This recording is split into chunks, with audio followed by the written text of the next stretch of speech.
तैयार रहिए। स्टार्ट।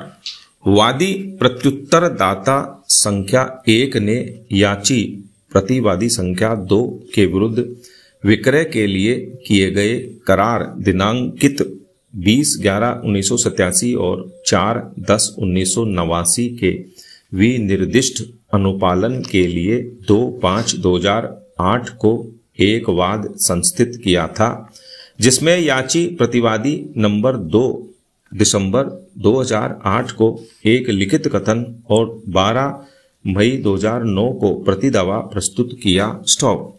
विचारण न्यायालय ने लिखित कथन पेश करने के बाद एवं विवाद्यकों की विरचना के बाद प्रतिवादी द्वारा प्रस्तुत प्रतिदावा को अस्वीकार कर दिया। स्टॉप। उच्च न्यायालय ने भी आदेश दिनांक 15/5/2009 के द्वारा प्रतिदावा अस्वीकार करते हुए अपील निरस्त कर दी। स्टॉप। अतः याची ने उच्चतम न्यायालय में अपील प्रस्तुत की, जिस पर उच्चतम न्यायालय की संबंधित खंडपीठ ने आदेश दिनांक 10/9/2018 के द्वारा मामले को वृहद पीठ के लिए संदर्भित कर दिया। स्टॉप। तदनुसार मामले में इस पूर्ण पीठ ने निर्धारण के लिए निम्नलिखित प्रश्न विरचित किए। स्टॉप। पैरा 1। क्या सिविल प्रक्रिया संहिता के आदेश 8 नियम 6 का किसी लिखित कथन को प्रस्तुत किए जाने के बाद प्रतिदावा प्रस्तुत करने पर किसी प्रतिबंध को आदेशित करता है? स्टॉप। पैरा 2। यदि उपर्युक्त प्रश्न का उत्तर नकारात्मक है, तब लिखित कथन को प्रस्तुत कर दिए जाने के बाद प्रतिदावा पेश करने पर क्या प्रतिबंध है? स्टॉप। पैरा। निर्णय 1। व्यवहार प्रक्रिया संहिता 1908 का आदेश 8 लिखित कथन, मुजरा और प्रतिदावा से संबंधित मामलों के बारे में उपबंध करता है, जिसका नियम 1 से 5 लिखित कथन से संबंधित है। इस आदेश में वर्ष 2002 के संशोधन के द्वारा उपबंध किया गया कि लिखित कथन प्रतिवादी समन की तिथि से 30 दिन के भीतर प्रस्तुत कर सकता है, किंतु कारण दर्शित करते हुए न्यायालय इसे 90 दिन तक बढ़ा सकता है। स्टॉप। पैरा।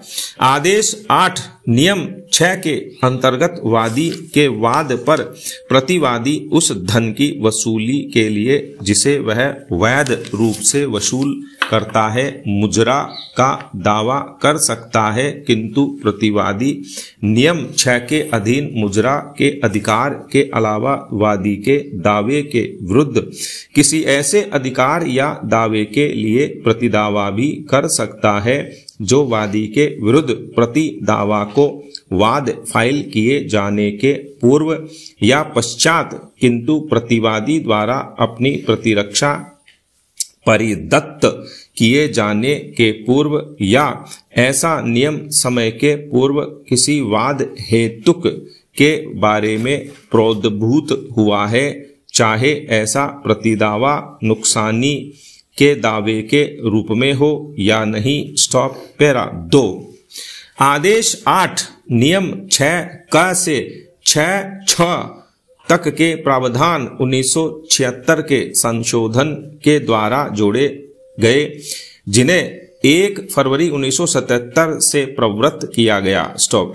इन नियमों का सार यह है कि प्रतिदावा को एक वाद पत्र के रूप में माना जाएगा और यह वाद पत्र के लिए विहित नियमों से शासित होगा। स्टॉप।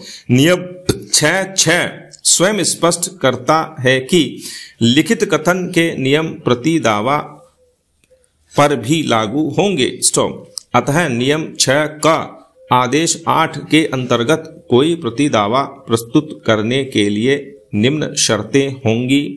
पैरा 1। प्रतिदावा क्षतिपूर्ति या अन्यथा के लिए हो सकता है। 2। प्रतिदावा को उस वाद करण से संबंधित होना चाहिए जो वाद संस्थित किए के पूर्व या पश्चात उद्भूत हुआ हो। 3। यदि प्रतिदावा में वाद कारण ऐसा है जो वाद संस्थान के बाद उद्भूत हुआ है, इसे लिखित कथन प्रस्तुत किए जाने के पूर्व या उसके लिए दिए गए समय के पूर्व प्रस्तुत किया जाना चाहिए। पैरा अर्थात विधायिका लिखित कथन मुजरा या प्रति दावे को अति विलंब से प्रस्तुत करने को प्रतिबंधित करने का आशय रखती है।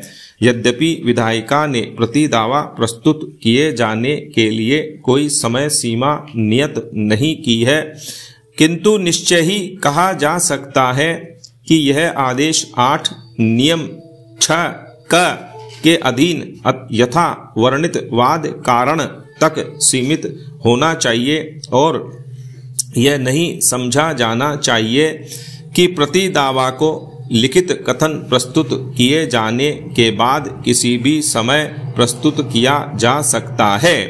न्याय उद्देश्यों की पूर्ति एवं प्रक्रियात्मक न्याय के लिए न्यायालय को न्यायिकता हेतु एक संतुलित अप्रोच अपनानी चाहिए। स्टॉप।